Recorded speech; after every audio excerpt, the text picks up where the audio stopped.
Iniciamos la semana con un distinguido invitado. Estoy hablando del ingeniero Agustín Arias. Él es consultor del proyecto del Metro de Panamá, un ejecutivo que ocupó altos cargos. También estuvo en la Autoridad del Canal de Panamá y ahora en el Metro de Panamá ha hecho un trabajo muy interesante. ¿Cómo está, ingeniero Arias? ¿Cómo le va? Buen día. Adelante, Sí, ingeniero muy Arias. buenos días a todos. Oiga, el Metro de Panamá, con su extensión, la línea 3, que entiendo que va con un 60% de avance, es lo que tengo información, se proyecta como una gran solución para el sector oeste de la capital de la República. Toda vez que este proyecto tiene un componente muy especial, que es un túnel subterráneo bajo el mar, que va a unir lo que es la línea 3 del metro. Ese cambio que se dio, porque ese no era el proyecto original, en este momento, ¿cómo avanza el mismo, toda vez que ya la tuneladora alemana, de fabricación alemana, está en Panamá? ¿Cómo marcha eso? ¿Están en Farfán? Explícanos cómo es la estrategia con la tuneladora, ingeniero Arias. Bueno, el tramo soterrado de la línea 3 lleva como un 23% de avance ya. Eh, Como saben, nosotros no teníamos contemplado esto en el proyecto original, así que a raíz de las complicaciones técnicas y financieras que hubieron con mantener los dos proyectos unidos en la estructura del cuarto puente, tuvimos que salir rápidamente a estudiar diferentes opciones para cruzar el Canal de Panamá, porque la mayoría de los usuarios del sector oeste desean conectarse con el resto de la red del metro a través de la estación de Albrook, que es como está conceptuado la línea 3, ¿no? Nosotros inmediatamente empezamos a hacer estudios de suelo, análisis de cuál sería la mejor solución para cruzar el Canal de Panamá. Tuvimos que solicitar un permiso de compatibilidad especial, ya que había un cambio importante en el proyecto, a la autoridad del canal, un permiso de compatibilidad que se nos fue otorgado con una serie de condicionantes que puso el canal. Tuvimos que hacer un estudio de impacto ambiental completamente nuevo para este tramo de la línea 3. Esto también se terminó en el 2021. Y también ya con un resultado preliminar de los estudios de suelos, salimos inmediatamente a ordenar el equipo o la tuneladora que iba a trabajar en el túnel. Estos equipos son hechos especial para cada proyecto y toma más de 12 meses el proceso de diseño, fabricación y transporte de estos equipos al sitio del proyecto. Así que nosotros, tomando en cuenta los tiempos que tomaban desarrollar las herramientas que se necesitan para ejecutar el proyecto, salimos rápidamente a contratar los equipos. Como dije, el avance ahora mismo tiene 23%, ya el pozo de ataque está básicamente terminado. Le iba a preguntar La de eso, tunelado, le iba a preguntar casualmente, mire, para ponerlo en perspectiva, el tramo soterrado es de 4.5 kilómetros que tienen para cruzar el canal del túnel, estoy hablando, 4.5 kilómetros, son 6 la parte soterrada, de un ingeniero poquito Arias. más de 6 kilómetros en Ah, total, 6 etapas. incluyendo un túnel en dos etapas de 4.5 kilómetros. Oiga, lo que ustedes llaman el punto de ataque, perdón, el pozo Pozo de de ataque. ataque. Pozo de ataque. Explícanos esa figura, ingeniero Arias, porque eso tiene que ver con la tuneladora, obviamente, y está en el área de Farfán. Háblenos un poco de eso para hacer docencia, ingeniero Arias. Es un foso grande que se hace donde se ensambla la tuneladora. Ujú. La tuneladora tiene que empezar a excavar a cierta profundidad. Ella necesita cierto recubrimiento de suelo. El túnel requiere un recubrimiento de suelo normalmente entre un diámetro y diámetro y medio para que se mantenga estable la estructura del túnel. Esto se ha ya probado a lo largo de todos los túneles que se han ido haciendo con tuneladoras en el mundo. Entonces, este foso tiene más de 25 metros de profundidad. Se empezó a construir en el área de Farfán, luego de llegar a unos acuerdos con la ACP, porque estamos trabajando dentro del patrimonio de la ACP. Ellos nos dieron tuvimos que pagar unos alquileres y unos permisos para utilizar la zona esa. Entonces hicimos esta excavación bien grande, tiene casi 100 metros de largo, 25 metros de profundidad y casi 20 metros de ancho, ¿no? Ahí se insertó la tuneladora. Ahora mismo se está armando la tuneladora y ya básicamente está armada la tuneladora. Estamos empezando a hacer las primeras pruebas para asegurarse que todos los sistemas se comunican. Y en las próximas semanas ya vamos a empezar a hacer las pruebas ya colocando las dovelas. Hay unas dovelas que entran. Las dovelas son elementos que conforman el anillo del túnel. Los anillos del túnel se van armando usando 8 dovelas y lo que le llamamos una clave, que es la que cierra el círculo del anillo. Ahora mismo vamos a empezar ahora en septiembre a instalar los primeros, lo que le llamamos los anillos falsos, hay unos primeros anillos que se instalan dentro del foso de ataque para entonces penetrar una pared de concreto que ya se construyó y ahí arranca la ejecución del túnel formalmente. ¿Se tiene fecha para el arranque del túnel? Estamos viendo a finales de septiembre del próximo mes. Y ya se tiene, y con el estatus, o sea, ya sabiendo cómo está la tuneladora, etcétera, ¿cuál es la fecha estimada que tienen para que esté lista la línea 3? Ok, la línea 3, ahora estamos contemplando recibirla en 2 etapas. La primera etapa es lo que le llamamos el proyecto original, que no fue afectado por el tramo soterrado, que básicamente empieza un poquitito de este lado de la estación de Panamá Pacífico. Cuando pasan enfrente de la entrada de Panamá Pacífico, ahí van a observar la estación del metro que se está construyendo. El tramo soterrado se conecta al resto del proyecto que no ha sido modificado a partir de Panamá Pacífico y tiene 18 kilómetros y medio hasta Ciudad del Futuro. Como parte del proyecto original también se están construyendo los patios y talleres que van a atender toda la línea 3. Esto lleva casi un 80% de avance y ya han llegado 3 trenes y está llegando ya el cuarto tren. Esperamos tener los 26 trenes aquí para finales del próximo año. Y entonces ese pedazo de la línea 3 de Panamá Pacífico a Ciudad del Futuro, que podría empezar a operar, aún si no está listo el túnel, ¿para cuándo se tiene estimado?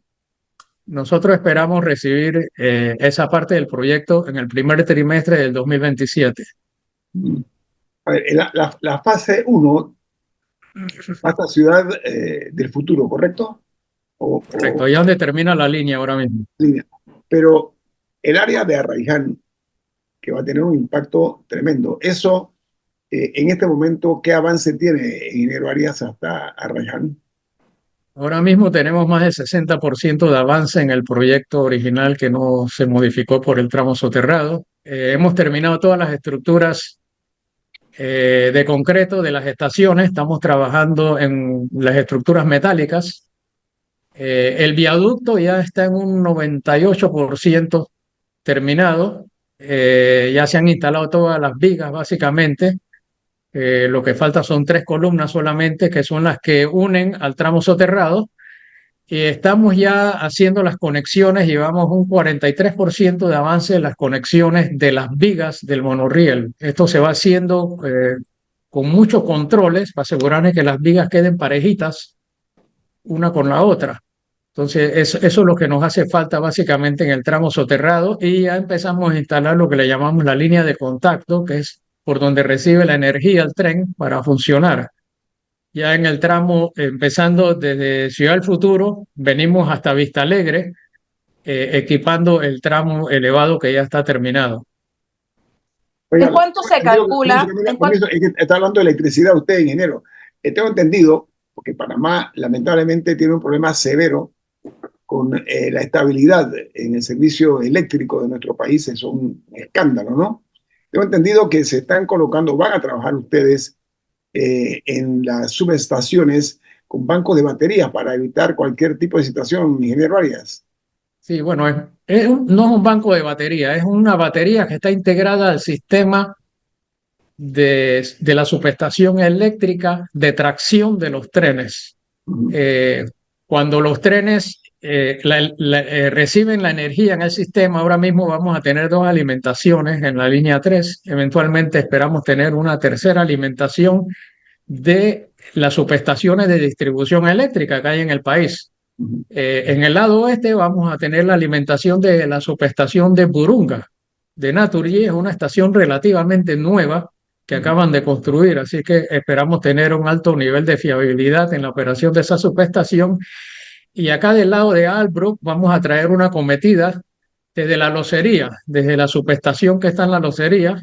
Vamos a traer una cometida para alimentar a través de la estación de Albrook la línea 3 también. Entonces vamos a estar alimentándonos de dos subestaciones de distribución, una acá de la locería y la otra de Burunga. Y así estamos trabajando. Tenemos que ir al corte Sí. comercial. Le vamos a quitar unos minutos más, ingeniero Arias. ¿No hay ningún problema? No, no hay problema. Viene más. Esto es En Perspectiva, un programa para la gente inteligente como usted. El ingeniero Agustín Arias, consultor del proyecto del Metro de Panamá, está con nosotros esta mañana. Estamos hablando de la línea 3 del metro. Esto va a partir desde la estación de Albrook, en el área revertida, va a Raiján, posteriormente hacia Nuevo Chorrillo y termina en Ciudad del Futuro. Estamos hablando de un tramo interesante. Ingeniero, ¿cuántas personas por hora piensan que irán en estos 6 vagones del monorriel? Bueno, nosotros vamos a empezar con una flota de 26 trenes para darle servicio a la línea. Vamos a tener capacidad para manejar en el tramo pico de toda la línea 16.000 personas por hora. Esto es bastante alto. Para darle una referencia, en la línea 1 empezamos por debajo de 11.000 personas cuando empezamos a operar la línea 1. Así que aquí sí estamos... ¿En cuánto están? De 11.000 pasaron a... Bueno, hoy estamos manejando más de 400.000 pasajeros entre la línea 1 y la línea 2. Más de 250.000 pasajeros estamos manejando ya en la línea 1, pero algunos de esos se transfieren de la línea 2, ¿no? En la línea 2 estamos manejando también más de 150.000 pasajeros hoy día. Así que ya nos hemos ido recuperando del impacto que tuvo la pandemia, ¿no? Durante la pandemia tuvimos que restringir la cantidad de personas que usaban el metro, ¿no? Pero hoy día no tenemos ninguna restricción y ya básicamente casi hemos recuperado el volumen que teníamos antes de la pandemia. En la línea 3, nosotros esperamos manejar 16.000 pasajeros por sentido en el tramo más cargado de la línea. Eso es bastante alto, como estaba diciendo, pero nosotros sí anticipamos que vamos a empezar con una demanda alta y por eso empezamos con una flota de trenes relativamente alta. En la línea 1 empezamos con una flota de trenes, de 20 trenes, pero de 3 vagones. En la línea 2 empezamos con 21 trenes de 5 vagones. Aquí estamos empezando con 26 trenes de 6 vagones. Los trenes de la línea 3 y de la línea 1 tienen básicamente la misma capacidad, que son como 1.000 personas por tren, ¿no? La línea se está diseñando para poder trabajar hasta una capacidad de 30.000 personas por hora en el tramo más cargado de la línea a futuro. Ahora, más allá de los detalles, al final la gente del oeste lo que quiere es que la línea esté lista, porque de por sí hay atrasos. O sea, ¿cuándo estaba prevista originalmente a estar lista la línea 3? Y hablamos de que el tramo que va a estar del otro lado del puente, ahora va a estar listo en el primer trimestre del 2027 y habría que ver cuándo se logra conectar, cuál sería la fecha en la que queda conectada en Albrook. ¿En cuánto calculan que ha sido la demora de la línea por el cambio de diseño? Bueno, están los dos componentes del proyecto, ¿no? El componente que prácticamente no se cambió, que es de Panamá Pacífico a Ciudad del Futuro. Sí hemos tenido una serie de impactos en la ejecución de esta parte del proyecto.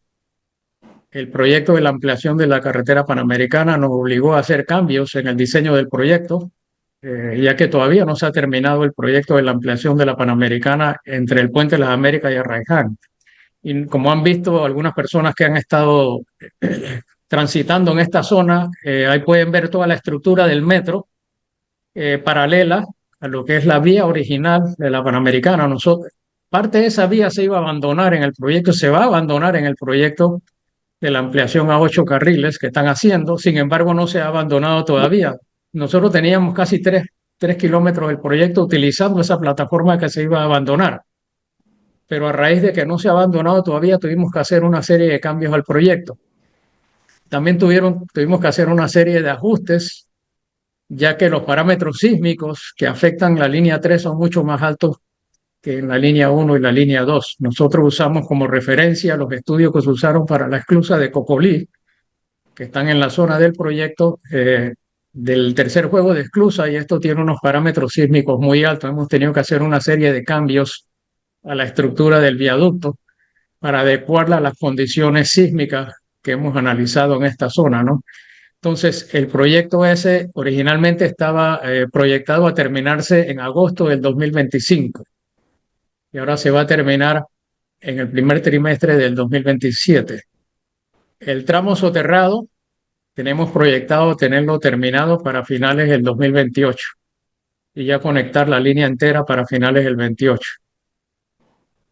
Y en el interín, ¿qué va a pasar? La gente que llegue a Panamá Pacífico, ¿cómo hace para terminar el tramo? Porque una persona que hoy conduce, digamos, una persona que vive hoy en Ciudad del Futuro, maneja hasta su trabajo, digamos, en Vía España. ¿Qué va a pasar cuando esa persona, cuando esté listo el tramo hasta Panamá Pacífico? O sea, ¿qué facilidad se les va a dar para terminar su viaje que habría hecho en el metro? O sea, ¿cómo hace para cruzar el puente si dejó el carro en Ciudad del Futuro? Bueno, no necesariamente, primero no tienen que dejar el carro en Ciudad del Futuro, tienen diferentes puntos donde pudieran llegar a través del transporte público también. Nosotros nos vamos a apoyar mucho en la conectividad con el transporte público local, que sirvan de alimentadores a las estaciones de la línea 3, ¿no? Esto es fundamental porque la infraestructura que hay en la zona de Arraiján no está tan avanzada como la que teníamos, por ejemplo, acá en la línea 2 o en la línea 1. Entonces, el transporte público es fundamental para complementar al metro.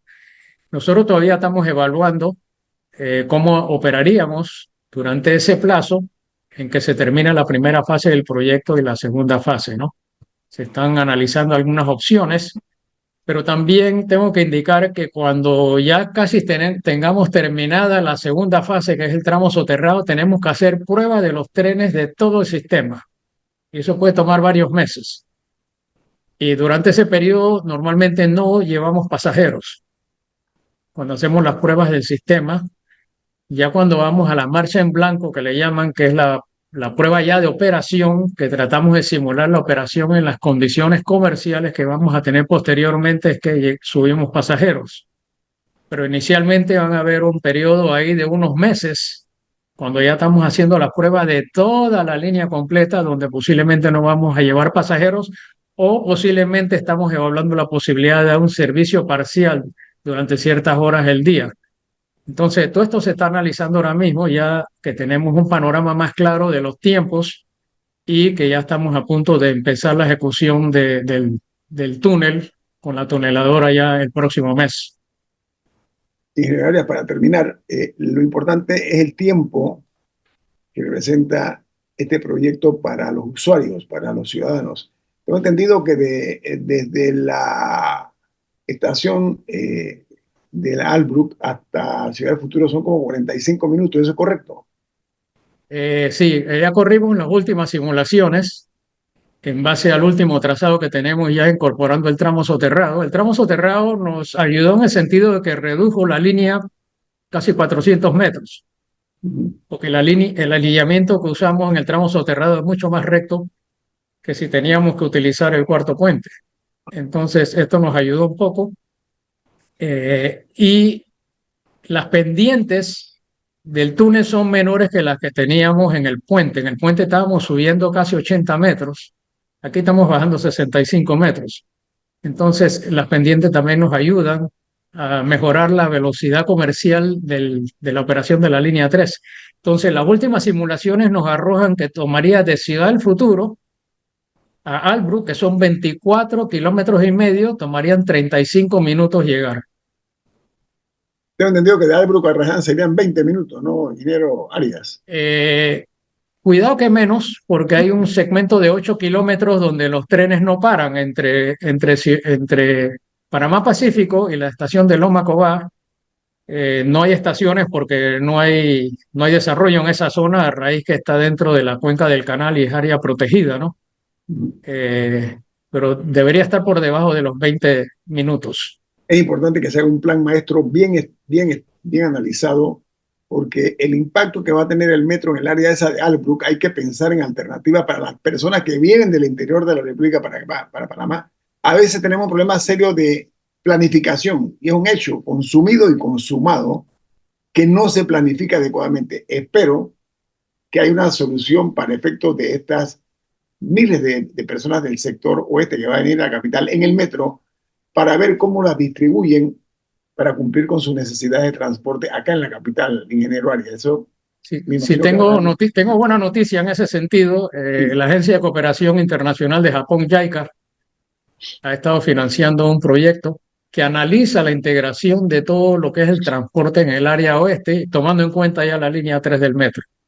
Pues este estudio se está llevando a cabo ahora mismo y la idea es desarrollando los elementos que nos permitan tener una integración mucho más eficiente con todos los modos de transporte que hay en esa zona. Oiga, ingeniero Agustín Arias, muchas gracias por estar con nosotros esta mañana aquí, por ilustrarnos acerca de este ambicioso proyecto y anhelado, sobre todo, no únicamente por los residentes del sector oeste, sino por todos, que será una gran respuesta. Gracias, que tenga buen día, ingeniero Arias. Ya, muchas gracias a ustedes. Buen día. Muy bien, muy amable. Camila, Sabrina, Rubén, el tema que hemos nosotros venido tocando en este programa y que también lo han hecho otros medios, es la temida posibilidad de la penetración del narcotráfico en la política, lo que se llama en otros países como México, que dicen que es un estado fallido, el tema de Honduras, un presidente detenido ahora mismo en los Estados Unidos, en fin, es una realidad inobjetable. Yo recuerdo aquel caso cuando en el gobierno de Ernesto Pérez Valladares que hubo un cheque, no sé si ustedes recuerdan, creo que era Henao, el apellido de la persona. En fin, esto no es nada nuevo, pero como que los reflectores están mirando más hacia eso. ¿Tú cómo la ves, Sabrina, en la distancia? Mira, bueno, no la distancia, es un tema que he seguido durante 25 años en Panamá. No es un tema nuevo, la infiltración del narcotráfico en todas las instituciones del Estado es un tema viejo, es un tema que tiene décadas, que fue denunciado en su momento por el magistrado Adán Arnulfo Arjona, y cuya ramificación más importante es la infiltración en los propios estamentos de seguridad. Lo interesante, me gustó mucho el knockout ayer del exfiscal de drogas, Rafael Candanedo, y es que él hablaba de esa transición de que los narcotraficantes sean los donantes de campaña a que sean los propios candidatos, que es lo que estamos viendo ahora. O sea, antes teníamos diputados que llegan con la plata del narcotráfico, funcionarios pagados por el narcotráfico en todos los órganos del Estado y en los estamentos de seguridad, y ahora básicamente tenemos diputados que son narcotraficantes. Y eso es lo que creo que ha quedado bastante en evidencia con esta operación Jericó. Y hay un tema bien delicado con la falta de controles y filtros de las cúpulas de los partidos políticos, especialmente diría yo porque es el que más ejemplos escandalosos tiene, es el Partido Revolucionario Democrático. Y la forma en que ha reaccionado a la operación Jericó y al evidente papel que juega un importante diputado, el diputado Raúl Pineda, en este esquema de crimen organizado, es bastante vergonzosa, diría yo. Los comunicados han sido una forma de exculpar, una forma de desviar la atención, de no abordar la gravedad del problema, y las declaraciones de Benicio Robinson a mí me parecieron bastante lamentables porque me parecieron una forma de minimizar y quitarle gravedad a lo que esto refleja no solamente en la cúpula de su partido, también de otros partidos, pero él es el presidente del Partido Revolucionario Democrático y de alguna manera sus palabras revelan esta permisividad que hay dentro de la cúpula del PRD. O sea, que le agrego yo, Sabrina, empequeñece la política panameña, por una parte, y por la otra, hay que aceptarlo. Esto es algo real que arropa a mucha gente, este caso Jericó, y creo que allí pone a prueba, la prueba ácida a la justicia para ver cómo va a quedar este escandaloso evento que ya tiene relevancia a nivel internacional, ¿no? Eso ya pasó, porque hoy ya las fronteras no existen, ¿no? Así que yo creo que eso empequeñece la calidad de la política panameña.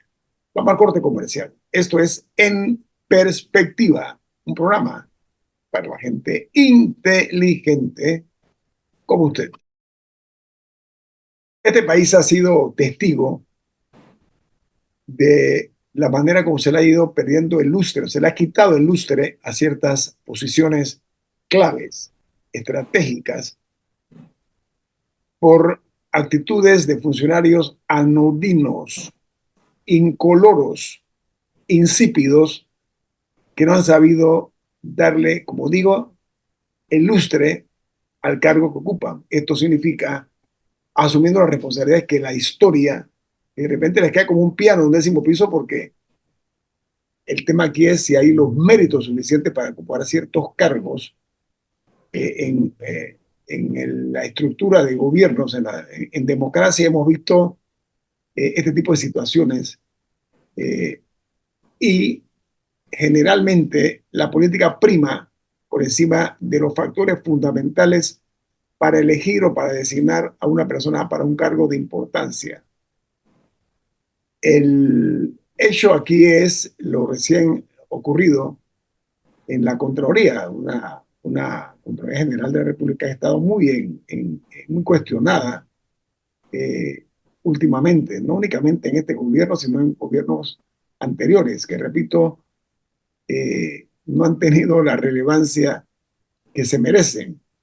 Y recientemente se ha puesto esta responsabilidad en manos del señor Anel Flores, que es el designado pues, como nuevo Contralor de la República, y que va a encontrar la oportunidad, porque a veces la vida te ofrece oportunidades, de devolverle el brillo a esta institución, que es lo que yo aspiraría, yo esperaría, ¿no? Que cumpla su función controladora. Sabrina y Camila. Bueno, básicamente desde que asumió el poder José Raúl Mulino, se dijo que el candidato del Ejecutivo era el empresario Anel Flores, Bolo Flores, como le llaman. Y lo ocurrido con los 47 votos de todos los partidos políticos solo confirma que hay un pacto de gobernabilidad, porque ya hemos visto esos mismos 47 votos en la conformación de la Asamblea, de la Junta Directiva de la Asamblea.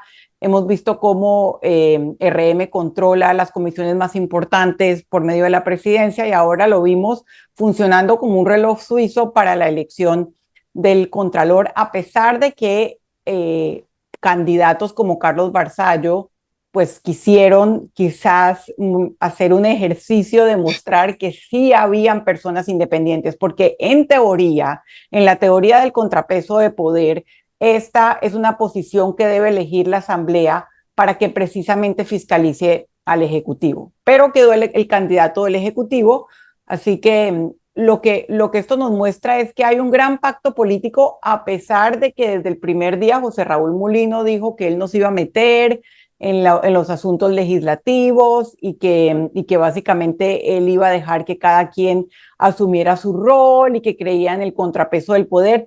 Yo entiendo que es un poco ilusorio pensar que este va a ser el primer gobierno que no va a poner al contralor, pero yo creo que fue bastante grosero y evidente la forma en que fue electo. Y pues yo sé que el señor Flores dio un discurso sobre todo enfocado en escándalos del pasado, lo que me parece bien, en la descentralización paralela, en los auxilios del IFARU, pero hay un tema muy importante y son los cambios a la ley que le hizo Gerardo Solís a la ley de la Contraloría, cambios que están demandados ante la Corte Suprema de Justicia por la organización Transparencia Internacional. Y yo creo que la prueba de fuego va a ser en qué medida él va a querer, porque él lo mencionó, pero lo mencionó parcialmente, no completamente, en qué manera va a querer o va a estar dispuesto a quitarse ese excesivo poder e inmunidad con la que se cubrió Gerardo Solís. Así que yo vuelvo a decir que para mí las palabras no son suficientes, hay que esperar las acciones y este es el candidato del Ejecutivo. Adelante, Camila. No, un detalle que se lo escuché al doctor Jorge Eduardo Ritter, antiguo miembro de esta mesa, es que el nombre de Anel Bolo Flores se conocía desde antes de la toma de posesión incluso. O sea, es un nombre que viene circulando y casi como confirmado, pues. O sea, que él iba a ser el siguiente contralor. Y quería conocer tu opinión al respecto, Sabrina. O sea, ¿qué opinas de eso? Opino, como lo he dicho, que evidentemente Mulino puso al contralor que quería. Yo escuché algunas interpretaciones de que el contralor lo puso Ricardo Martinelli. Al final, esas interpretaciones están tratando de ver de que hay una división completa en los intereses de uno y otro, y no lo hay. En este caso, yo creo que hay una comunión completa en el interés y la agenda, porque no es casual que el nombre sonara desde que Mulino fue electo, y normalmente ese tipo de poder y ese tipo de coordinación para tener los 47 votos como se dieron el 1 de julio en la Asamblea viene del Ejecutivo. Así que claramente este es el contralor que Mulino quería y la Asamblea, pues de manera muy ajena a su papel fiscalizador con la excepción de la que es ya la oposición en la Asamblea, que es Vamos y Moca, eligió al Contralor de Mulino. Mira, ¿y cómo ves lo ocurrido en la Comisión de Presupuesto? La opacidad ha sido cómplice de muchos altos funcionarios que tenían la responsabilidad de cuidar el patrimonio nacional. Esto estamos hablando del presupuesto, donde la codicia de no pocos nos ha llevado a donde estamos. Entonces, hay que entender eso y el contralor le corresponde, controlar que no se despilfarren malos millones de dólares como se ha hecho hasta ahora, que urgen políticas de contrapeso, ojo, contrapeso en los poderes. Camila. ¿Y cómo viste la situación en la Comisión de Presupuesto? Sí, que vimos que hubo unas acciones que molestaron al presidente Mulino también. Sí, esta es otra parte, esta es otra versión, digamos, en el Contralor, en la elección del Contralor, sí, la aplanadora legislativa anduvo perfectamente bien y coordinada como un reloj suizo. Y creo que, digamos, las diferencias entre ejecutivo y legislativo, o la mayoría legislativa, probablemente por agendas muy particulares o intereses muy particulares que tengan los diputados de conservar su poder, porque el gran poder está en el establecimiento del presupuesto, y como bien lo dijo el presidente Mulino, constitucionalmente eso le toca al Ejecutivo. Ahí sí hay un choque, y es un choque interesante, pero yo diría, no pensemos que ese choque es el que define la relación. Creo que en cosas importantes como la elección del Contralor estamos viendo una aplanadora legislativa funcionar. Y sí, esto hay que tenerlo en cuenta. En ciertos temas va a haber un choque o una negociación. Incluso Mulino en la conferencia de prensa habló de acuerdos políticos y palabra que no se había cumplido, cosa que poca gente pues reparó, pero a mí sí me llamó la atención porque porque lo interpreté como que si se hubiese hablado de ese tema de los montos de las partidas y no se hubiese cumplido. Lo que pasa es que él no dijo con quién lo habló. Correcto. Y recordemos que al momento de hacer la votación, de los 15 diputados de la Comisión de Presupuesto, estaban 9 y 5 eran de la bancada independiente. Sí. Entonces y no sé si el presidente en ese sentido fue un poco ambiguo a propósito, porque incluso cuando él lo dijo, yo pensé que era con los diputados de la bancada independiente, pero ahora no sé si será con el resto que no estaban al momento de la votación, que Mira, esas cosas suelen no ser coincidencia. Correcto. yo realmente quiero darle el beneficio de la duda. Perdón, porque por ejemplo, el diputado Betsaray Richard dijo que con ellos el presidente no había hablado. Entonces ¿con quién fue el acuerdo no cumplido, entre comillas? Bueno, con los que pensaría que con los que se ausentaron fueron los que no cumplieron, ¿no? Sí, pero a mi juicio, vamos a darle el beneficio de la duda al señor Anel Flores. Lo triste sería que tras esa votación en la Asamblea, él llegue hipotecado por compromisos políticos.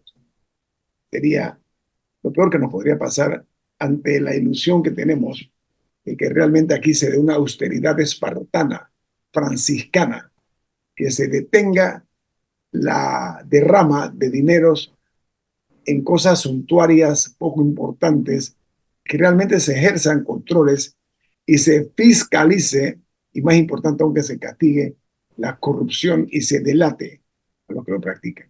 No hay que tener una expectativa tan alta, porque eso de la austeridad espartana, si ya hay polémica por el regreso de los viáticos, que Mulino dice que se necesitan y otros dicen que es una muestra de que no hay compromiso con la austeridad, con que no roben descaradamente como el gobierno pasado o no tengamos otro contralor como Gerardo Solís, creo que bastaría, ¿no?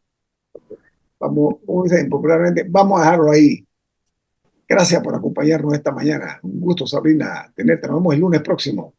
Ha finalizado En Perspectiva, un análisis para las mentes inteligentes. Por los 107.3 de Omega Estéreo.